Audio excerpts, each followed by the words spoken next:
ஹalleluya, good morning.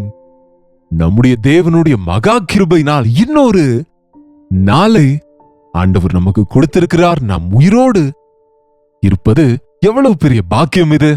எவ்வளவோ பேர் கடந்த இரவு மரித்திருக்கிறார்கள். எவ்வளவோ பேர் கடந்த இரவு விபத்துகளிலே சிக்கிக் கொண்டார்கள். பாதுகாப்பாய் கண்களை திறந்து படுக்கையிலிருந்து எழுந்த நாம கர்த்தரை துதிக்கிறோமா? நாம் மற்றவர்களை விட நல்லவர்கள் என்று அல்ல, ஆனால் அவர் கிருபையினால் மாத்திரம் அவர் நம்மை காப்பாற்றுகிறார் என்று உணர்ந்து அவரை துதிப்போம். ஒரு சிறிய ஜெபம். பரிசுத்தரே, உமக்கு நன்றி ராஜா. எங்களுடைய காலங்கள் உம்முடைய கரத்தில் இருக்கிறதப்பா. மரணத்தை தப்புவிப்பது உம் கரத்தில் இருக்கிறது. நாங்கள் ஜீவனுள்ளவர்களாக உம்மை துதிக்க எங்களுக்கு உதவி செய்யும்படியாக இயேசுவின் நாமத்திலே ஜெபிக்கிறோம் நல்ல பிதாவே, ஆமென்.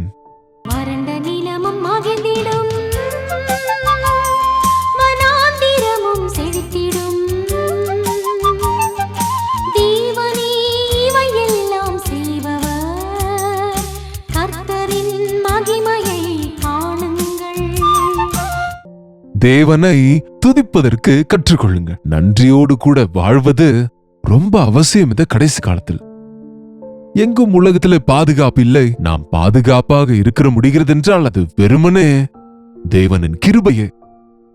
நமக்கு ஜீவனை தந்திருக்கிறார் ஏனென்றால் ஆண்டவரை துதிப்பதற்காக. உயிரோடு இருக்கிறவர்களே அல்லவா உம்மை துதிப்பார்கள். மரித்தவர்கள் உம்மை துதிக்க முடியுமா? மரித்த பிறகு நம்ம ஆண்டவரை துதிக்க அவசியம் இல்லை, ஏனென்றால் நம்ம பரலோகத்துல இருப்போம். ஆண்டவருடைய துதி ஆராதனையில கலந்து கொள்ளுவோம். ஆனால் பாருங்க, ஆண்டவரை அறியாமல் மறிக்கிறவர்கள் அந்த நித்திய நரகத்தில் இருப்பார்கள். அங்கு துதி அல்ல, அழுகையும் பற்கடிப்பும் புலம்பலும் தான் இருக்கும்.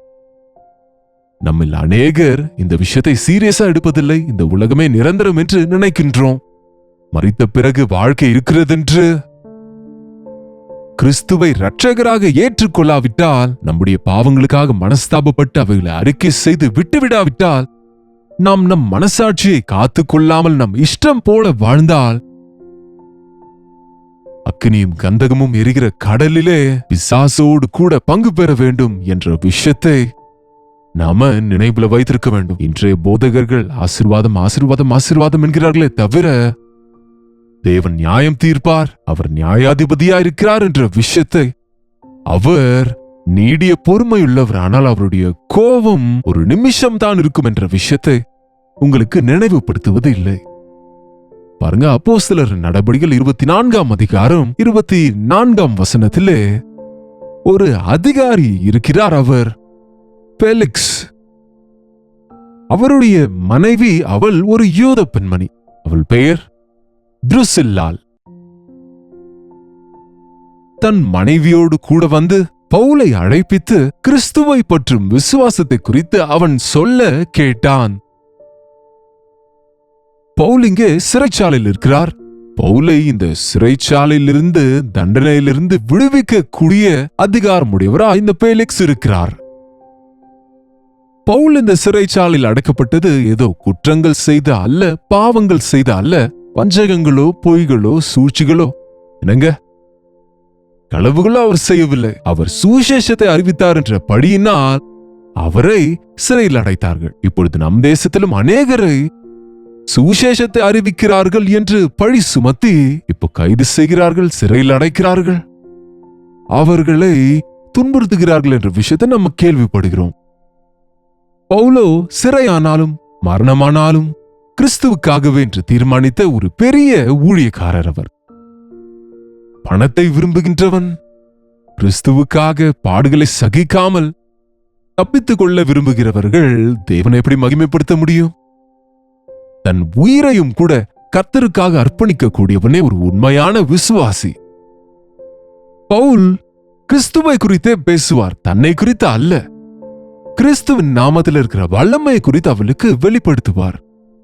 ஆகவே அந்த வார்த்தைகளை கேட்க வேண்டும் என்று இந்த பெலிக்ஸும் துருசில்லாலும் இந்த அதிபதியும் அவருடைய மனைவியும் பவுலை அழைப்பித்தார்கள். அந்த சிறைச்சாலையிலிருந்து கட்டப்பட்டுதான் இருந்தார் பவுல். அவரை வரவழைத்து அவர்களுடைய இடத்திலே அவரை வசனத்தை சொல்லும்படியா வரவழைத்து இந்த இயேசு கிறிஸ்துவை பற்றும் விசுவாசத்தை குறித்து போதிக்க சொல்லி இவர்கள் கேட்கிறார்கள். எவ்வளவு எவ்வளவு சுலபமான முறை இது! இயேசு கிறிஸ்துவை விசுவாசிக்கிறவனுக்கு பாவ மன்னிப்பு இருக்கிறது. எனக்காக என்னுடைய ஸ்தானத்தில் ஆண்டவர் மரித்தார் என்று நம்பி தங்கள் பாவங்களை அறிக்கை செய்து விட்டு விடுகிறவர்கள் ரட்சிக்கப்படுவார்கள், நித்திய நரகத்திலிருந்து தப்புவிக்கப்படுவார்கள். இயேசு தரும் இந்த ரட்சிப்பு இது இலவசம்தான். அவர் நமக்கு சமாதானத்தை தருவார் என்று பவுல் சொல்லும் போது, அந்த சுவிசேஷத்தை கேட்கும் போது பவுல் பாருங்க, இனிமையான சுவிசேஷத்தை மாத்திரம் சொல்லுகிறவர் அல்லங்க. பவுல் சுவிசேஷத்தை இருப்பது போல சொல்லுகிறவர். ஆண்டவர் பெரியவர் என்று சொன்னால் எல்லாரும் ஹல்லேலூயா என்பார்கள். ஆனால் ஆண்டவர் உன்னிடத்திலிருந்து என்ன விரும்புகின்றார்? உன் பணம் தான் என்றால் கொடுத்து விடலாங்க. நீ அதுவும் இதுவும் தேவனுக்காக செய்ய வேண்டும் என்றால் செய்து விடலாங்க. ஆனால் தேவனுக்கு உன் இருதயம் வேண்டும். உனக்கு நல் மனசாட்சி வேண்டும். நீ தேவனுக்கு முன்பாக நீதியுள்ள மனிதனாக வாழ வேண்டும் என்ற பவுலின் உபதேசத்தின் கருத்து என்று பாருங்க. அவன் போதிக்கும் பொழுது அவன் நீதியை குறித்தும் 25ஆம் வசனம், அப்போஸ்தலருடைய நடபடிகள் 24ஆம் அதிகாரம் 25ஆம் வசனம், அவன் நீதியை குறித்தும் இச்சையடக்கத்தை குறித்தும் இனி வரும் நியாய தீர்ப்பை குறித்தும் பிரசங்கித்தான். எதை குறித்து அவர் பிரசங்கித்தார் பாருங்க? அதிகாரியா இருப்பதால் ஐஸ் வைத்தாரா? அவர் பெரிய அதிகாரியா இருப்பதினால், அவர் இவரை விடுவிக்கக்கூடிய அதிகாரத்தை கொண்டிருப்பதினால், தன் மீது சிம்பதி வரும்படியாக தன் மீது அவர் ஏதோ அநியாயமா என்னை உள்ளே வைத்து விட்டார்கள், நான் எதுவுமே செய்யல, எனக்கு உதவி செய்யுங்க ஐயா, என் மீது இரக்கம் பாராட்டுங்க, தயவு பாராட்டுங்க என்பது போல கெஞ்சினாரா? தேவன் என்னை விடுவித்தால் தேவன் உன்னை ஆசீர்வதிப்பார், என்னை விடுவித்தால் தேவன் உனக்கு அதை தருவார், இதை தருவார், இப்படித்தானே இன்றைக்கு ஆசை காண்பிக்கிறாங்க. போதனையில இருக்கிற முக்கிய தலைப்பு இதுதான். எச்சரிக்கையா இருங்க. நீங்க எதை கேட்கிறீர்களோ ஜாக்கிரதையா கவனிங்க. தேவனுடைய வசனத்துக்கு விரோதமான போதனைகளும் குழப்புகிற போதனைகளும் அனாவசியமான வம்சங்களை குறித்து அல்லது வழிமுறைகளை குறித்து அல்லது புரியாத கேள்விகளை குறித்து வீணாக வாக்குவாதம் செய்கிற போதனைகள் இப்போது அதிகமாக இருக்கிறது. அதை எவ்வளவு நேரம் நீங்கள் கேட்டாலும் அந்த காரியங்கள் உங்க மூளைக்கு ஏதாவது கொஞ்சம் தீனி போடுமோ என்னமோ தவிர உங்க இருதயத்துக்கு மாத்திரம் பயன் தராது, பசியை தீர்க்காது, உங்களுடைய இருதயத்துக்கு திருப்தி கிடைக்காது. பவுலின் பிரசங்கத்தில் என்ன சொன்னார் என்றால், இச்சையடக்கத்தை குறித்து பேசுகிறார். வரப்போகிற நியாய தீர்ப்பை குறித்து, நீதியை குறித்து, தேவனுடைய நீதி, தேவன் நம்மிடத்தில் விரும்புகிற நீதி நியாயங்கள், பரிசுத்தம். தேவன் நீதி உள்ளவராயிருக்கிறார். அவர் நம்மை நீதிமான்கள் ஆக்கும்படியாக தம்முடைய ரத்தத்தை சிந்தி இருக்கிறார். இச்சையடக்கம். உன் ஆசைகளை எல்லாம் நிறைவேற்றிக் கொள்ள தேவனிடத்துக்கு வருகிறாயா? அநேகர் உங்கள் இருதய வாஞ்சைகள் எல்லாம் தீர்ப்பார் என்று சொன்ன உடனே ரொம்ப சந்தோஷமாகி விடுவாங்க. என்னங்க, நீ விரும்பினது உனக்கு ஆக கடவுது என்றால், அப்பா நான் விரும்பினதெல்லாம் எனக்கு கிடைத்து விடும் என்று தவறான விருப்பங்களும் கூட நிறைவேறும் என்று நினைக்கிறாங்க. ஜாக்கிரதை, ஜாக்கிரதை. உங்க ஆசைகள் ஏமாற்றங்களாக மாறக்கூடாது என்றால் அந்த ஆசைகளை கர்த்தர் பரிசோதிக்கும்படியாய், கர்த்தருடைய வெளிச்சத்திலே உங்களை நீங்கள் பரிசோதிக்க நீங்கள் விரும்ப வேண்டும். ஆசைகள் இருப்பது தவறு அல்ல. ஆசைகளே இருக்கக்கூடாது என்று புத்தர் மரத்தின் கீழே சென்று உட்கார்ந்தாராம். உன் ஆசைகளை கட்டுப்படுத்த வேண்டும் என்று வேதம் சொல்கிறது. உனக்கு வருகிற ஒவ்வொரு ஆசையும் நீ நிறைவேற்ற வேண்டும் என்று நினைக்க கூடாது. உன் ஆசைகள் தேவனுடைய சித்தமானதா? அவைகள் பரிசுத்தமானவைகளா? அவைகள் பிரயோஜனம் உள்ளதா? அது நன்மையானதா? அது உனக்கு தேவைப்படுகிறவைகளா என்பதை ஆராய்ந்து பார்த்து உன் ஆசைகளை கட்டுப்படுத்த வேண்டும். எதை நினைத்தால் அதை செய்வது, எதை நினைத்தால் அதை சாப்பிடுவது, எப்பொழுது என்றால் அப்பொழுது தூங்குவது, எப்பொழுது நினைத்தால் அப்போது வாங்குவது, எதை நினைத்தால் அதை செய்வது, என் இஷ்டம் என்பவனுக்கு இச்சையடக்கம் இல்லை. அவன் கடனாளி ஆகிறான், பிரச்சனைகளில் சிக்கிக் கொள்கிறான்.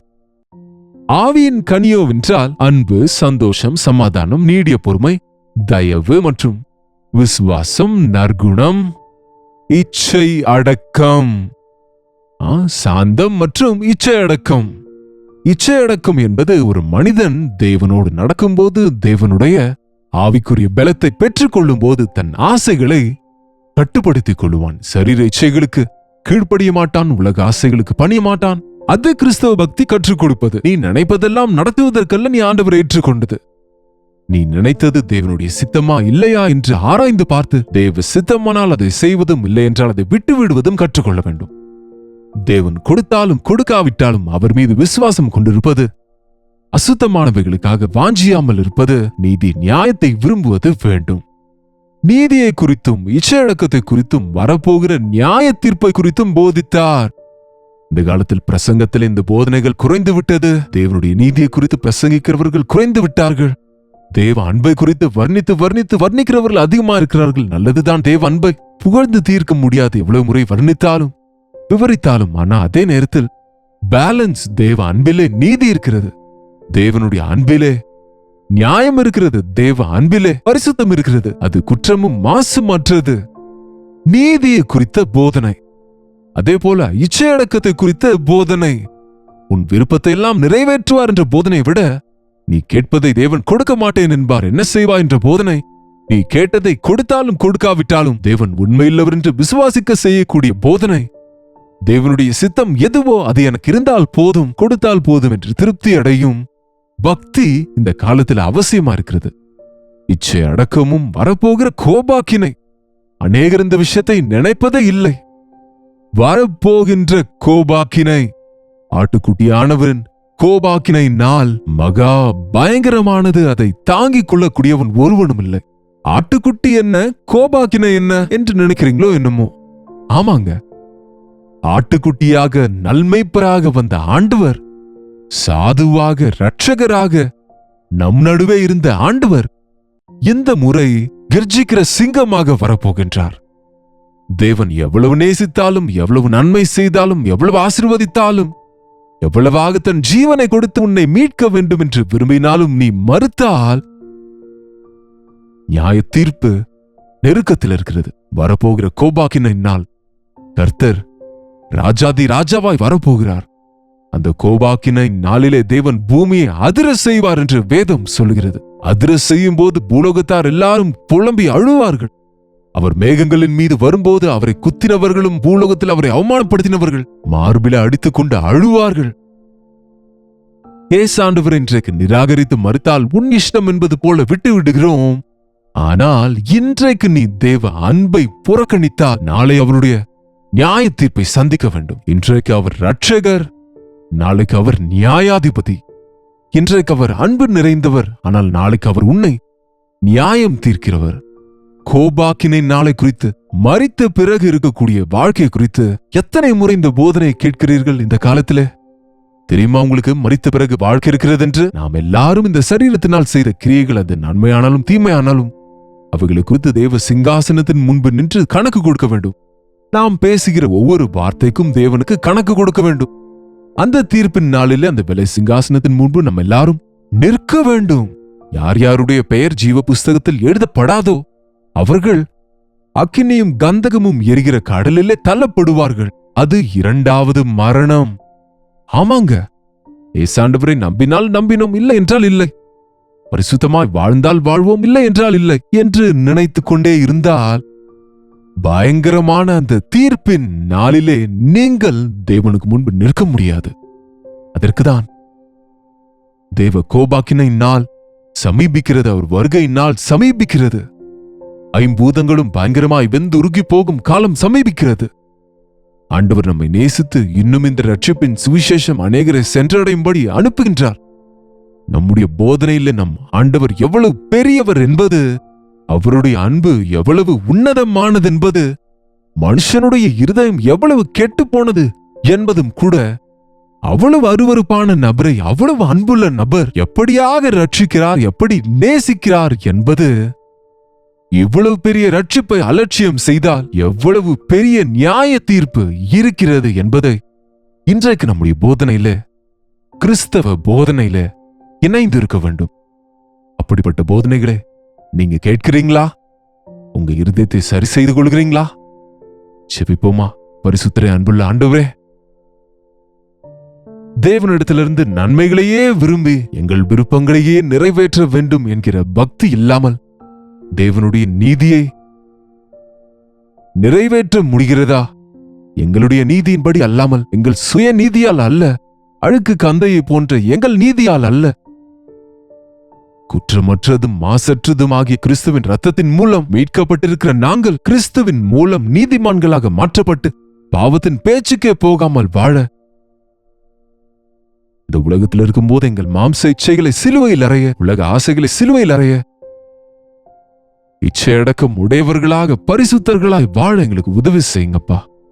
பயங்கரமான நியாய தீர்ப்பு இருக்கிறது என்று நாங்கள் நினைவில் கொண்டு இன்னும் உம்முடைய நாமத்தை அறியாத அநேகர் அந்த தீர்ப்பிலே நித்திய அழிவிற்கு போவார்களே என்ற வேதனையோடு அவர்களுக்காக விண்ணப்பம் செய்ய எங்களுக்கு உதவி செய்யும்படியாய் இயேசுவின் நாமத்திலே ஜெபிக்கிறோம் பிதாவே, ஆமென். நம்முடைய பிதாவாகிய தேவனுடைய அன்பும் குமாரனாக இயேசு கிறிஸ்துவின் கிருபையும் பரிசுத்த ஆவியானவருடைய அந்யோன்யமும் ஐக்கியமும் கூடி வந்திருக்க நம் அனைவருக்கும் இப்பொழுதும் சதா காலமும் துணையாக இருப்பதாக, ஆமென். தேவனுக்கு ஸ்தோத்திரம். உங்களுடைய ஜெப விண்ணப்பங்களையும் பாரங்களையும் எங்களுக்கு தெரியப்படுத்துவதற்கு 89398012 என்ற எண்ணிற்கு நீங்க ஒரு டெக்ஸ்ட் அல்லது வாய்ஸ் மெசேஜ் மூலமாக வாட்ஸ்அப் அனுப்புங்க. அந்த மெசேஜஸ் பார்க்கிறோம். ஒவ்வொரு நாளும் உங்களுக்காக ஜெபிக்கிறோம். நீங்களும் ஜெபிங்க. தேவன் நிச்சயமாக அற்புதத்தை செய்வார். டாக்டர் ஜே பால் யூடியூப் சேனல் லைக் பண்ண, ஷேர் பண்ண, உங்க பெயரும் ஊரும் கமெண்ட் செக்ஷன்ல பதிவிட மறக்காதீங்க. கர்த்தருக்கு சித்தமா இருந்தால் நாளைக்கும் இதே நேரத்தில் அனுதின தியானத்தில் கர்த்தருடைய வார்த்தையோடு உங்களை மீண்டும் சந்திக்கிறேன். கர்த்தருடைய கிருபை உங்களுக்கு துணையாக இருப்பதாக.